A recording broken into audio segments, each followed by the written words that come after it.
할렐루야. 오늘도 여러분의 삶 가운데 하나님의 은혜가 가득하시기를 간절히 바랍니다.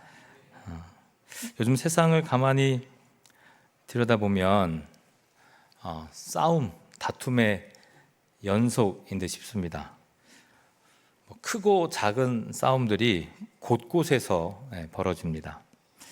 그러나 자세히 그 싸움들을 살펴보면 도대체 무엇을 위해 싸우고 있을까 할 정도로 소리만 요란하지 그 싸움이 되지 않을 때가 많아요. 전쟁이 되지 못합니다. 서로를 향해 분노를 쏟고 또 인터넷 이런 거 활용하면서 댓글도 달고 또 여론도 좀 조작하고 말로 싸움을 벌이는 거죠. 하지만 정작 진짜 싸움은 보이지 않습니다. 그 싸움의 본질이 드러나 있지 않고 다 숨겨져 있어요. 도대체 뭘 지키기 위한 싸움인지, 그리고 무엇을 위해 분노하는 것인지조차 분별되지 않을 때가 많습니다. 도대체 누가 적인지, 누가 아군인지조차도 구별할 수 없는 싸움, 진정한 싸움, 전쟁, 이게 아니라고 생각해요. 그 싸움은 그냥 자기의 속내를 감추려는 싸움이지 진리와 정의를 위해 싸우는 그런 싸움이 아니기 때문입니다. 지켜야 할 것을 드러내지 않는 싸움은 진정한 싸움이 될 수 없습니다. 근데 그럼에도 불구하고 오늘 우리는 분명히 크고 작은 전쟁 속에 살아가고 있지 않습니까? 가정에서도 또 교회에서도 사회에서도 심지어 내 마음 한켠에도 끊임없이 전쟁은 계속됩니다. 그런데 참 이상한 것은 총성이 없어요. 대신 말과 글의 화살만 오고 갈 뿐이에요. 소위 소셜 미디어 이런 데 보면 그냥 글로만 죽창 싸우는 사람들이 있잖아요. 별말 쓰지 않았는데 좋아요 한 번 누른 것밖에 없는데 거기에 그냥 부정적인 댓글이 수두룩하게 달릴 때가 종종 있습니다. 뉴스 같지도 않은 뉴스 가지고 싸우는 경우도 많고 어떤 이미지를 만들어서 전쟁화 시키는 경우도 너무 많아요. 그러니까 사람들은 이러한 세상 속에 살면서 끊임없이 정보를 소비하고 여론에 반응하며 불안에 휩싸여 살아갑니다. 그런데 그런 불안과 염려가 가득한 세상 속에 살아가고 있음에도 불구하고 정작 하나님 앞에는 침묵한다는 말입니다. 사회학자 닐 포스트만이 그에 져서 죽도록 즐기기란 책이 있는데 그 책에 이렇게 말합니다. 우리는 진지한 문제를 엔터테인먼트로 소비한다. 뉴스는 더 이상 현실이 아니라 하나의 쇼이다. 그냥 모든 것을 그냥 유흥거리로, 즐거운 거리로 살아간다는 말이에요. 심지어 피 튀기는 전쟁에 대한 소식까지 말이죠. 그의 말처럼 오늘의 현실조차 모든 것이 다 유익거리로 삼으려고 하는 사람들이 분명히 있습니다. 그냥 뉴스거리로만 모든 것을 소비하고 또 그것을 통해서 분노하고, 하지만 진정 적군이 누군지도 모른 채 휩싸여서 불안과 초조 가운데 우리는 살아가고 있는 거죠. 하지만 그 누구도 진짜 싸움을 하지 않습니다. 기도가 사라진 이 시대는 싸움이 그냥 흉내만 낼 뿐이지 실체가 없기 때문이죠. 성도 여러분, 오늘 사람들은 놀라울 정도로 빠르게 반응해요. 즉각 대응하고 감정적으로 말하고 논리보다는 이미지, 소위 프레임을 씌워서 이야기하는 경우가 참 많아요. 그런데 하나님은 이러한 세상 속에서도 단호하게 말씀하세요. 시편 46편 10절 말씀인데 이렇게 기록합니다. 너희는 가만히 있어 내가 하나님 됨을 알지어다. 너희는 가만히 있어 내가 하나님 됨을 알지어다. 이 세상을 통치하시는 분이 누구신지를 너희는 알아야 한다는 거예요. 우리가 싸우는 이 전투, 전쟁, 실체가 없는 이러한 일을 통해서 끊임없이 낙심하고 절망 가운데 감정을 또 건강을 소비하고 살아가지만 정작 너희가 알아야 되는 자가 누구냐? 하나님이 이 모든 것의 통치자이시다. 하나님 됨을 알지어다. 여러분, 이 말은 그냥 단순히 위로의 말이 아닙니다. 정말 싸우는 법을 잃어버린 자들에게 주시는 하나님의 명령인 거예요. 싸울 것을 위해서 싸워라. 진정한 적군을 위해서 싸우지, 그 적이 누군지도 모르는 싸움, 감정만 소비하는 그런 싸움을 싸우지 말아라. 진짜 싸움은 내 바깥에서 일어나는 것이 아니라 내 안에서부터 시작된다는 사실을 잊어서는 안 될 것입니다. 기도라는 책, 많은 분들이 기도라는 책 이름으로 책을 썼는데 그 중에 팀 켈러 목사님, 제가 이분 너무 좋아하는데 이 책에서는 이렇게 말해요. 기도는 단순한 위로의 말이 아니라 하나님과의 영적 전쟁터로 들어가는 행위다. 기도는 현실을 도피하는 것이 아니라 현실 속 악과 맞서는 하나님의 전선에 참여하는 것이다. 그렇습니다. 현대인들은 이 영적인 원리, 이 영적 전쟁을 모르기 때문에 너무 쉽게 패배합니다. 이유는 단순합니다. 기도하지 않기 때문이 아니라 그 기도의 본질을 잘 모르기 때문입니다. 많은 이들은 하나님께 무언가 얻기 위해 기도합니다. 하나님, 우리의 삶을 좀 평안하게 해주옵소서. 하나님, 물질을 채워 주옵소서. 하나님, 우리 아이들 잘 성장할 수 있도록 지켜 주옵소서. 나중에 먹고 살 걱정하지 않도록 똑똑하게 해 주옵소서. 다 자기 닮았는데. 항상, 우리 오늘 너무 예쁘던데요. 부모님 닮아서 그런지. 이런 기도, 그냥 무엇인가 구하고자 하는 기도, 무엇인가 얻기 위한 기도의 행위만 우리는 스스럼 없이 하고 있다는 사실이에요. 그러나 성경에 나와 있는 인물들의 기도는 그 차원이 달라. 뭔가 우리의 생각과는 너무나 큰 차원, 더 높은 세상을 바라보며 기도하는 것 같아요. 우리 사도 바울 이야기 잠깐 보면 에베소서 6장 11절 말씀에 이렇게 기도해요. 마귀의 간계를 능히 대적하기 위하여 하나님의 전신 갑주를 입으라. 마귀의 간계에 능히, 내일 먹을 거 위해서 기도하는 게 아니라 마귀의 간계에 대적하기 위해서 하나님의 전신 갑주를 씌워 주옵소서. 이게 사도 바울의 기도라는 거예요. 그러니까 이 기도를 보니까 기도는 도피가 아니구나. 이건 참여이구나. 무릎 꿇는 행위를 통해서 하나님의 전장터에 동참하는 거구나. 그게 바로 기도이구나. 그렇게 생각되더라고요. 성도 여러분, 전쟁이 될 수 있는 것은 기도가 되었을 때입니다. 그러나 오늘 우리의 현실은 어떻습니까? 문제가 생기면 생길수록 회의를 해요. 기도하지 않아요. 교회는 기도실보다 회의실을 더 자주 여는 것 같아요. 뭔가 논의는 참 많은데 기도의 무릎은 없습니다. 하나님은 회의의 결론보다 기도의 무릎을 찾으십니다. 회의는 분명 사람들의 뜻을 모으는 방법이 될 겁니다. 하지만 기도는 하나님의 뜻을 모읍니다. 오늘날 교회 안에 여러분들 삶의 모습 가운데 참 많은 네트워크가 있습니다.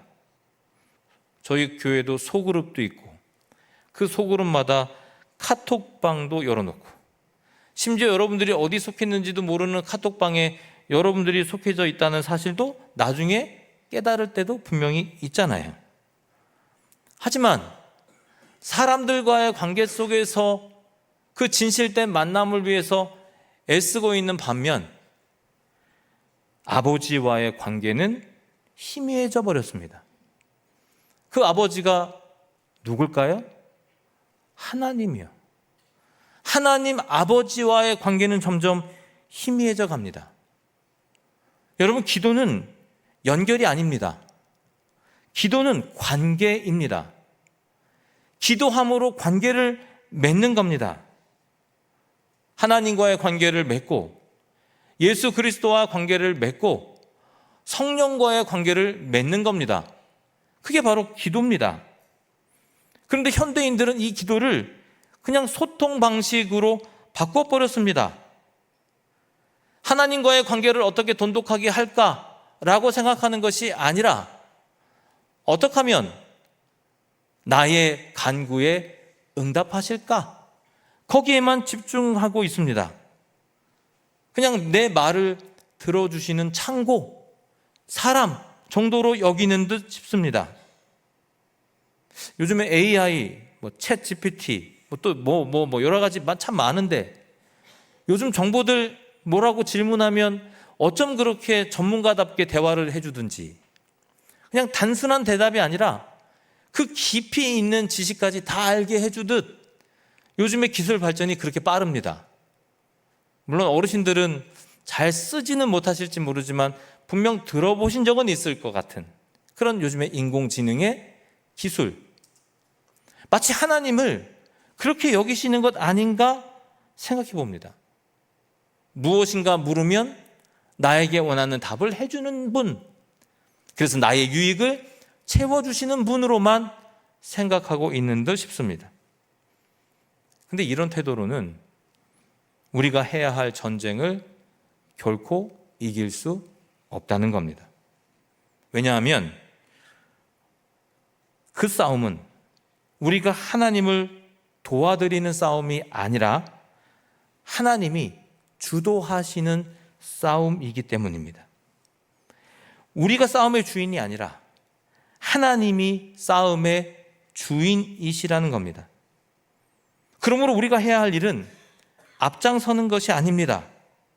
무릎 꿇고 그 싸움에 동참하는 겁니다. 그러니 진짜 싸움은 무릎에서부터 시작되는 것이죠. 기도가 회복될 때 전쟁이 비로소 전쟁이 되는 겁니다. 기도가 회복될 때 정말 싸워야 할 대상이 누군지가 명확히 드러나게 되는 겁니다. 그리고 그때 하나님께서 친히 싸우시는 그 전쟁에서 비로소 승리를 경험하게 되는 것이죠. 성도 여러분, 기도의 본질은 요청이 아닙니다. 기도의 본질은 관계입니다. 관계. 하나님과의 관계가 끊어진 자는 아무리 말을 많이 해도 결코 기도가 되지 않습니다. 오늘 본문에서 바라보면 전쟁의 수많은 위기 앞에서 여호사밧은 이렇게 주님께 요청합니다. 오늘 말씀 본문입니다.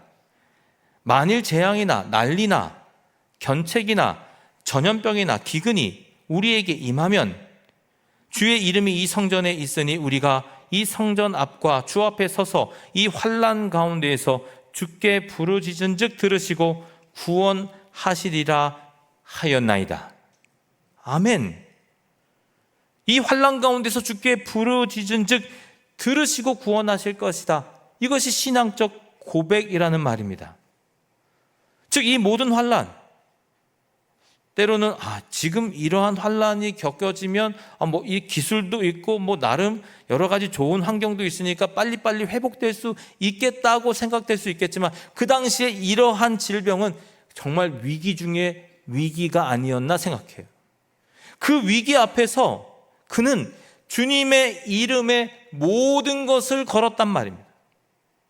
여호와의 이름이 있는 곳, 그것이 바로 진정한 전쟁의 본진이었다. 그는 그렇게 고백하고 있는 거예요. 여러분, 여호와란 이름은 단순한 호칭이 아닙니다. 그건 언약의 이름이에요. 언약의 이름. 스스로 있는 자, 나는 나다, 내가 너를 구원할 자다, 그렇게 주님은 자기 자신을 그렇게 나타내신다는 말입니다. 그게 바로 여호와라는 뜻이에요. 즉 변하지 않는 신실하신 분, 그분의 이름이 바로 여호와세요. 그런데 이 이름이 바뀝니다. 언제요? 신약에 들어오면 놀랍게도 이 이름이 변화되는데 누구나 다 알 수 있는 이름으로 바뀐다는 말입니다. 예수님께서 제자들에게 새로운 이름을 알려주시는데 그게 무엇이냐? 바로 아버지다, 그렇게 불려요. 뭐라고 불린다고요? 아버지. 예수님이 아버지를 가르치신 이유는 무엇일까요? 그 이유도 명확합니다. 하나님과의 관계가 언약에서 친밀로 바뀌었다는 말입니다. 하나님의 관계가 율법에서 사랑으로 옮겨졌다는 말입니다. 그럼 왜 아버지입니까? 아버지와 자녀와의 관계 속에서만 존재하는 이름이 바로 아버지입니다. 관계가 없으면 아버지라고 부를 수 없다는 말입니다. 옆집 아저씨를 아버지라고 부를 수는 없잖아요. 관계가 있어야 아버지가 아버지 되는 거잖아요. 그분이 우리 아버지 되신다. 제자들에게 예수님께서 그렇게 가르쳐 주신 겁니다. 율법과 상관없는 이제 구원의 하나님, 너희와 직접적인 관계를 맺으시는 하나님, 그분이 바로 우리 아버지시다. 예수님의 그 언약, 완성된 그 언약을 통해서 우리는 이제 하나님을 아버지라고 부르게 되었다는 거예요. 여호와를 아버지라고 부르게 되었다는 거예요. 그래서 예수님께서 십자가 위에서 마지막으로 이렇게 기도하십니다.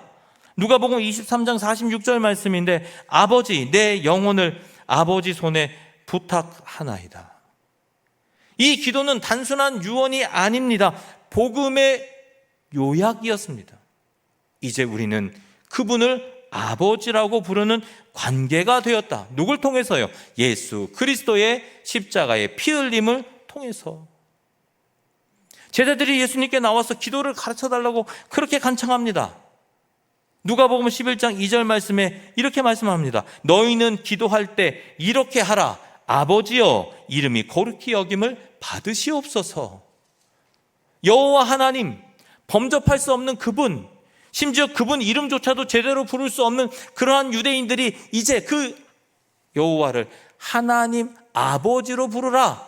예수님께서는 그렇게 말씀하신 겁니다. 그러고 나서 한 가지 비유를 들려주십니다.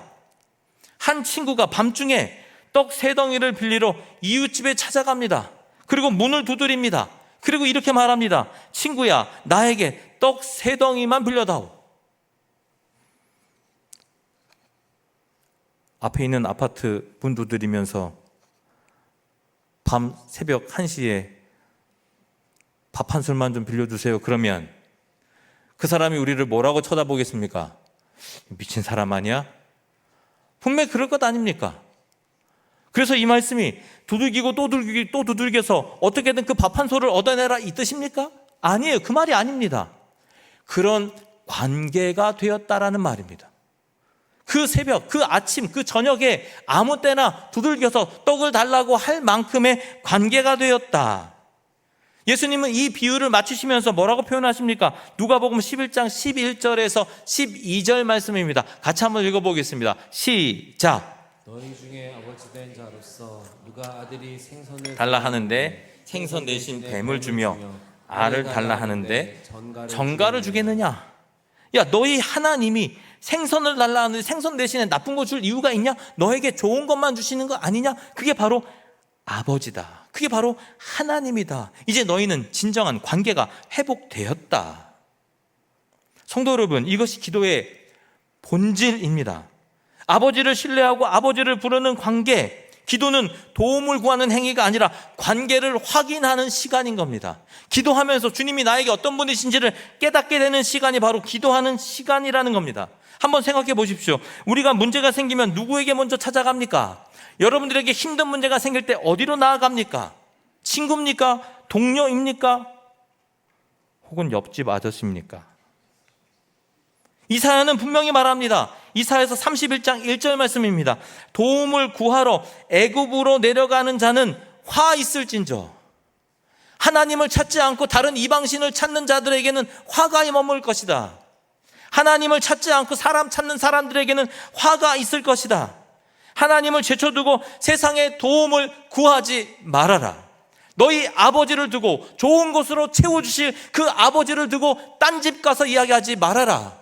딴 사람 찾지 말아라. 오직 하나님이 너에게 도움을 주실 것이다. 그렇게 하지 못한 자들은 어떻습니까? 사람에게 내려간단 말입니다. 관계만 생각한단 말입니다. 그 환경을 벗어나려고만 한단 말입니다. 기도를 잊은 자의 모습이죠. 아버지를 잊은 자의 모습입니다. 세상의 평가보다 아버지의 말씀이 진리라는 믿음, 이 믿음이 상실될 수밖에 없는 것은 끊임없이 우리는 세상에서 유익을 찾고 있기 때문이죠. 사도 바울은 고린도후서 12장 8절에서 자기에게 있는 이 아픔들, 이 가시를, 육체의 가시를 3번이나 제거해달라고 기도합니다. 그때 하나님께서는 이렇게 응답하십니다. 9절입니다. 나에게 이르시기를 내 은혜가 내게 족하도다. 이는 내 능력이 약한 데서 온전하여짐이라. 여러분, 이게 복음입니다. 내 강함으로 이기는 것이 아닙니다. 나의 마음, 내 마음을 꽉 붙잡아서 세상에서 승리하는 것이 아니라는 말입니다. 아버지께 의지할 때 승리자가 된다라는 겁니다. 아버지께 의지할 때 하나님께서 우리에게 승리의 모습을 보여주신다는 말입니다. 성도 여러분, 성경은 우리에게 말씀합니다. 관계의 역설을 이야기하는 겁니다. 내가 혼자 자립하려는 순간 나는 무너질 수밖에 없습니다. 하지만 주님을 의지하는 순간 나는 세워질 수밖에 없다는 말입니다. 나를 의지할 때 무너지지만 하나님을 의지할 때는 주님께서 우리를 세워주신다. 여러분, 하나님은 이스라엘 백성이 애굽의 노예에 있을 때 그들의 부르짖음을 들으셨습니다. 왜 출애굽의 역사가 나타났습니까? 그들이 고통이 있으니까, 어려움이 있으니까. 출애굽기 2장 23절에서 24절에는 이런 말씀이 있습니다. 이스라엘 자손은 고된 노동으로 말미암아 탄식하고 부르짖으니 그 고된 노동으로 말미암아 부르짖는 소리가 하나님께 상달된지라. 하나님이 그들의 고통 소리를 들으시고 하나님이 아브라함과 이삭과 야곱에게 세운 그 언약을 기억하셨다. 그들의 외침을 들으시고 그 언약을 기억하셨다는 거예요. 여러분, 하나님은 지금도 우리의 소리에 귀를 기울이고 계십니다. 우리의 아버지 되신 그 하나님께서는 여러분의 고통과 어려운 환경을 다 아십니다. 나에 불러라, 나에게 요구해라. 하나님께서는 그렇게 우리를 바라보고 계신단 말입니다. 성도 여러분, 그런데 어떻습니까? 요즘 교회는, 요즘 성도는 기도하는 척하는 성도들로 가득한 듯 싶습니다. 기도의 말은 있는데 하나님과의 관계가 사라져 있습니다. 기도의 형식은 분명히 있는데 거기에 영혼은 보이지 않습니다. 그런 기도는요, 하늘에 닿지 않습니다. 듣지도 않으세요. 예수님은 외식하는 자의 기도를 이렇게 말씀하셨습니다. 마태복음 6장 5절 말씀입니다. 그들은 사람에게 보이려고 회당과 큰 거리 어귀에 서서 기도하기를 좋아하느니라. 사람에게 보이려고 회당과 큰 거리 어귀에 서서 기도한다. 그 기도가 진정 기도이겠습니까? 보이기 위한 기도, 보이기 위한 나의 모습, 그냥 기도의 배우, 신앙의 연기자 정도 되지 않을까요? 그러므로 우리가 겪는 싸움은 결코 진정한 싸움일 수가 없어요. 왜요? 기도하지 않기 때문입니다. 어떤 상황인지 모르기 때문이에요. 기도가 멈추면 관계가 끊어집니다. 관계가 끊어지면 능력도 사라집니다. 능력이 없는데 무슨 싸움을 합니까? 능력도 없는데 무슨 전쟁을 합니까? 거기서 어떻게 이길 수가 있겠습니까? 철학자 C.S. 루이스는 스크루테이프의 편지에서 이렇게 말합니다. 마귀는 인간이 기도를 하되 하나님을 만나지 못하게 만든다. 그들은 입을 열고 있지만 마음은 정작 닫혀 있다. 이 말처럼 오늘 교회에는 기도의 형식은 남아있지만 기도의 영성은 사라졌습니다. 기도를 하되 얕은 기도를 하게 되는 이유는 싸움의 현장에 나서지 못하게 하기 위함이다. 그것이 바로 마귀의 계략이라는 겁니다. 거기에 빠져들면 우리의 기도는 형식만이 남게 되고 그 안에 생명이 존재하지 않게 된다는 말입니다. 그러므로 기도는 싸움입니다. 하나님과의 씨름이고 자신과의 싸움이라는 거예요. 야곱이 야복강가에서 밤새 씨름한 것처럼 기도는 생명을 거는 영적 전쟁이라는 말입니다. 그런데 오늘 우리는 어떻습니까? 순한 요청으로만 사용하고 있지 않습니까? 이렇게 해주세요, 저렇게 해주세요, 부탁합니다. I beg you. 주님, 내 간청을 들어주세요. 하나님을 설득하는 일로 만들어버렸다 이 말입니다. 그러나 진짜 기도는 설득하는 것이 아닙니다. 항복인 겁니다. 진짜 기도는 내 뜻을 꺾고 하나님의 뜻을 받아들이는 싸움인 겁니다. 여전히 내 주장을 내세우고 싶어하는 그 마음이 있지만 그것을 내려놓고 하나님의 뜻을 받아들이는 그 싸움, 기도로부터 시작된다는 말입니다. 성도 여러분, 여호사밧의 싸움이 기도의 자리에서 시작됐다면 예수님의 싸움은 기도의 자리에서 완성되었다는 사실입니다. 십자가에서의 전쟁, 겟세마네에서 이미 그 성패는 갈렸습니다. 그곳에서 예수님은 세상의 모든 전쟁이 아닌 하나님과 인간 사이의 단절을 회복하는 전쟁을 시작하셨던 겁니다. 그래서 누가복음 22장 44절 말씀에는 이렇게 표현되고 있습니다. 예수께서 힘쓰고 애써 더욱 간절히 기도하시니 땀이 땅에 떨어지는 핏방울같이 되었더라. 홀로 그 전쟁을 치르신 겁니다. 그 구속 사역을 위해, 우리를 구원으로 인도하시기 위해서 예수 그리스도는 자기의 삶을 내려놓고 끊임없이 기도하고 간구하고 마치 땀방울이 핏방울이 되듯 생명 걸고 그 싸움에 나아가셨다는 겁니다. 이 말씀은 고통의 표현이 아닙니다. 하나님의 말씀에 순종하기 위한 영적 전쟁의 현장이었다라고 성경은 우리에게 말씀해 주고 있는 겁니다. 그분의 기도는 죽음을 피하기 위한 외침이 아닙니다. 죽음을 통과하기 위한 순종의 싸움이었다. 그거 아십니까?